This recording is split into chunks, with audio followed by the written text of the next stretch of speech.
Pioneer Dominique Reynolds. It might have been a pretty humorous situation to an outsider.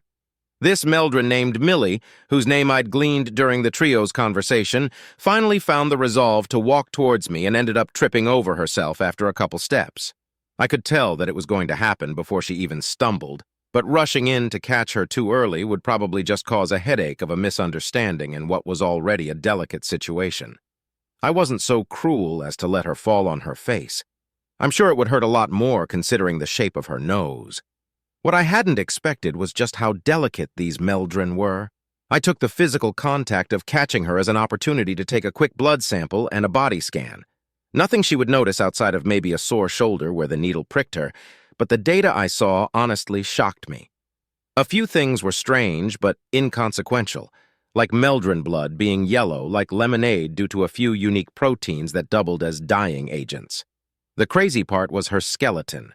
Instead of a strong skeleton that outlined the shape of the body like a human's did, Meldrin had almost 1,000 thin bones connected by soft tissue that made them more flexible than a cat. This had the downside of making them extremely fragile, like a plastic bag filled with thin strands of pasta. Millie had been a bit of a ways away when she started falling, so I ended up moving at a pretty high speed to make it in time. To me, it had been a leisurely pace, but if I had exerted even a bit more force or grabbed onto her a bit harder, there was a pretty high chance that I would have snapped a few bones. I loosened my grip after realizing I was probably hurting her, which she took as the chance to lurch back from me. The other two behind her hadn't moved, but one of them was turning to run back into the building, which was pretty annoying since I needed the chance to explain myself. Secretary Millie Oroyd. I'm way out of my element here. I'm supposed to be the type that sits behind a desk all day, typing away at a computer and tying up any loose ends that my clumsy, but kind to a fault, friend made. Normally, a job like this would be left to Dana, but he had to be rushed off to the on-site hospital after going unresponsive during the call. The two bozos behind me weren't going to be of any help, but they were the highest-ranked representatives on site and demanded to come with me.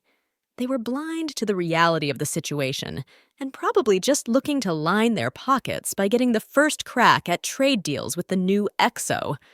Well, newsflash.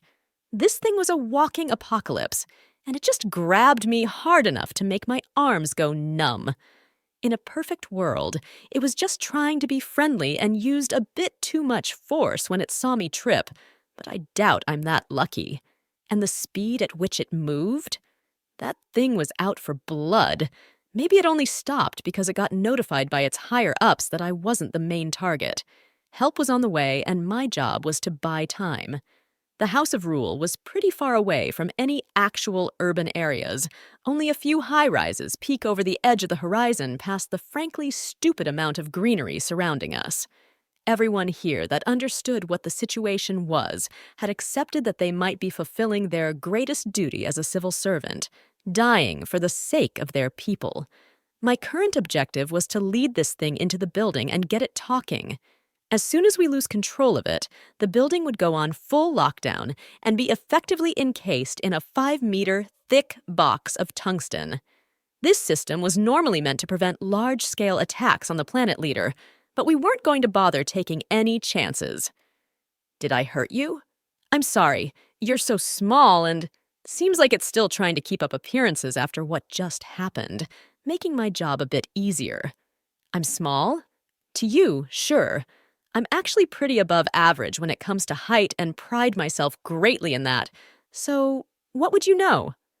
And yeah, it hurts to the point where I can't feel my arms and my vision is getting wavy, but I need to grit my teeth and get this done so I can get you out of my care and into someone else's.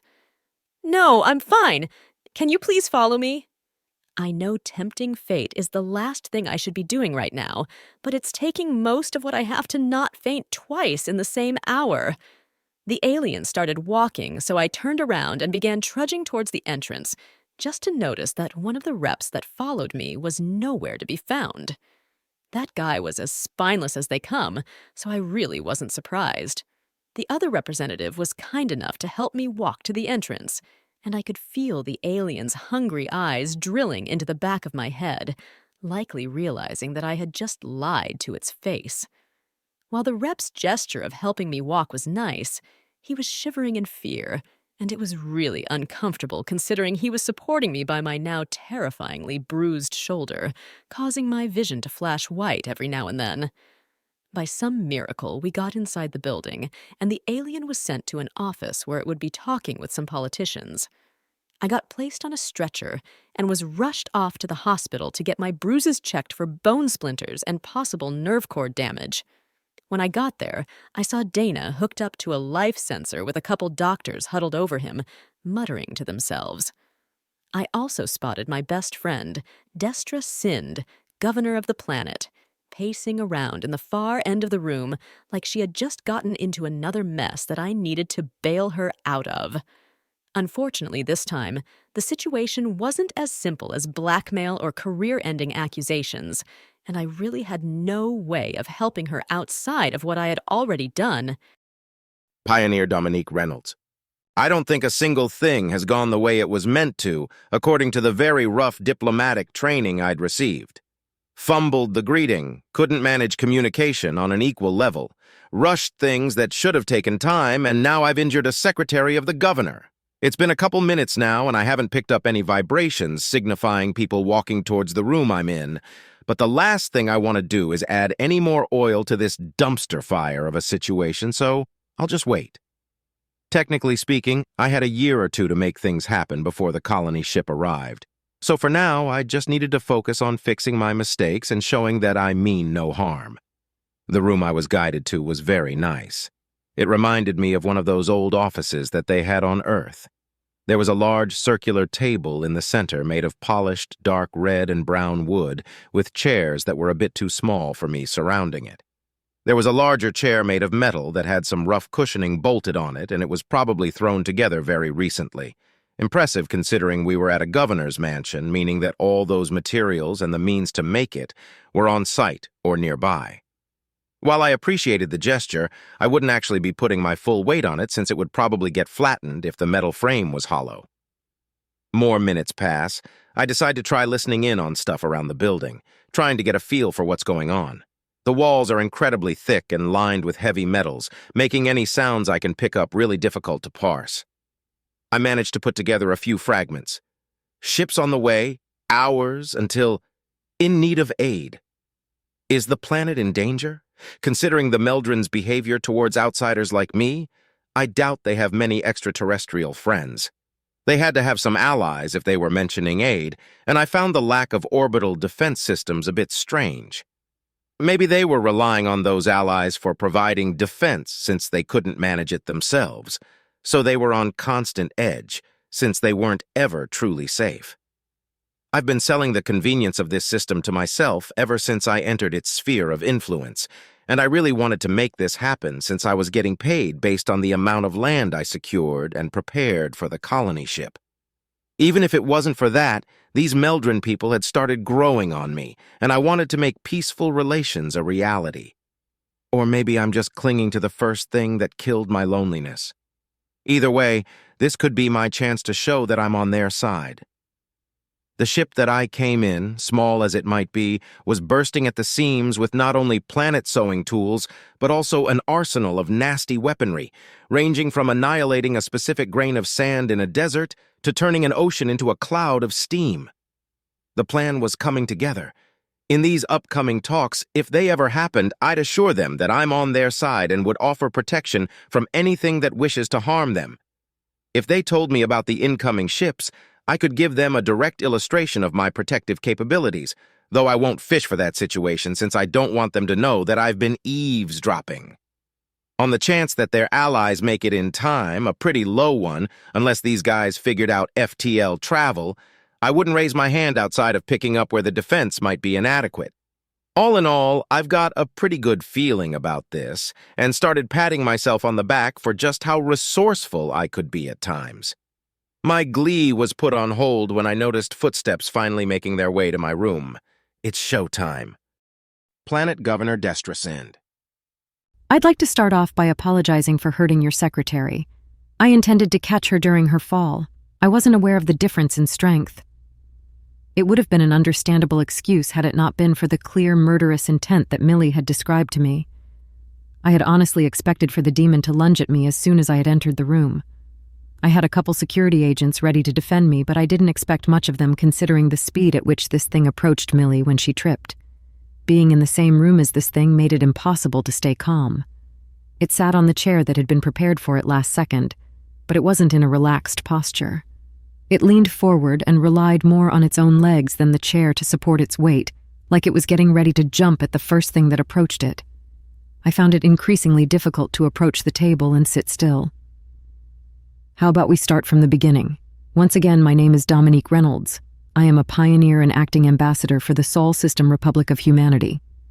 Thinking back, I'd never actually introduced myself during the call. If this thing wanted to play a game of political charades, I would gladly accept it as an opportunity to buy time. Destra Sind, Planet Governor. Secretary Millie's injuries are unfortunate, but you are forgiven since it was an honest mistake. Forgive me if this comes off as rude, but did you come here alone? Thank you for your forgiveness, and yes, I am here alone. This demon, Dominique, was surprisingly easy to talk to compared to what I had imagined. This didn't mean that I was any less stressed, and I had no way of verifying if he spoke the truth, but maybe I could prod more information out of him. You mentioned the trip here being harsh. We didn't pick up any warp traces. How long were you traveling in common space? I saw the red in Dominique's face slowly disappearing. He brought one of his hands up to his face and partially covered it like he was trying to hide his face in shame. To me, such a gesture would be called a facepalm, and it would be done to show shock or disbelief, but it must have had a different meaning to him for him to use it here. We don't, know how to warp. That is, we have warping systems, but they aren't safe for long-distance spaceship travel. It was such a strange thing to lie about. All the common space around my system that could be reasonably explored through conventional means had already been mapped out, so unless Dominique had spent months or years burning through space, it was literally impossible to reach us without long-distance warping technology. He wouldn't have even been able to contact his home system during all that time since his ship would be traveling faster than any signals sent from his home. In that case, why did you come here? I don't see a reason for someone to take such a harrowing trip like that before they unlocked ship warping technology. My race is dealing with an overpopulation problem. We never figured out how to warp, but needed a solution quickly, so we sent out pioneer vanguards like me to pave the way for massive colony ships. I have a civilian cruiser behind me and I want to discuss possible land distribution that we could both stand to benefit from. It almost made sense. It would have been so easy to ignore the gaps in logic and take Dominique's word for it. But as the leader of the planet, I just couldn't take a risk like that. Us Meldrin apparently had a pretty early start in time compared to other alien races, and we didn't even have the need to move off-world. Granted, we were much more comfortable living in tight spaces and had lower population growths comparatively. But unless Dominique's home system only had one planet, making such an endeavor was against all logic. How would lending land to your people be beneficial for us? We aren't in need of extra manpower. Most of our manufacturing has been either automated by machinery or made extremely easy to operate. Allow me to elaborate. We don't necessarily need land on this planet. I'm asking for things like moons and gas giants. From what I understand, you are not fully equipped to deal with threats in space. I can attest to my people's defensive capabilities. We have quite the history of space combat, and even have a rule book for how war should be conducted. I'm able to provide some defense on my own given that a deal is signed. We don't have planetary defense because we never needed it. The Meldrin homeworld sits at the very edge of most off-worlder activity. Only a couple races actually bothered making relations with us, and we ended up benefiting more than they did anyway. If we did develop planetary defenses, it would be to fend off you. I am a bit surprised that Dominique is only asking for things like moons and gas giants. The vast majority of Meldrin would never give up their cushy lifestyle to go live on a cold rock in an airtight box, but maybe those humans put less emphasis on comfort? Or maybe they just didn't have a choice. If we actually did need defensive measures, this deal would actually be pretty nice. If everything up until now has been truthful, I could see a future where humans owe us greatly because of our gifts and technology. Though I can't help but feel like I'm forgetting something. Captain Indrix Jayan, Gratonian Emergency Force. Pretty much everyone was shocked upon receiving a distress call from the Meldrin. Those lanky Murids were an easy target, sure, but their location was anything but strategic, and they really didn't have any noteworthy resources to speak of, especially considering how far away they were from everything. The call mentioned a terrifying new alien race, both number and firepower unknown. It was almost as if a new alien race had shown up, taken control of the Meldrin homeworld, and was now sending false distress to pick off any enemies. It had been briefly considered by my superiors, but it wasn't like we could act on wild suspicions. I was currently in charge of a war frigate flanked by 2 corvettes that had been set aside for emergency situations like this, so I was honestly a bit glad to finally get some action despite it being at the expense of the Meldrin. We had just exited hyperspace flight, which would put us just a couple hours away from the Meldrin homeworld via conventional means.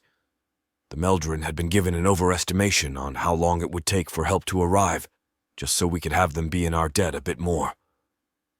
I'm personally not a fan of causing allies to panic for personal gain, but I'm not the one in charge of what we send them, so it's a bit pointless to express my discontent.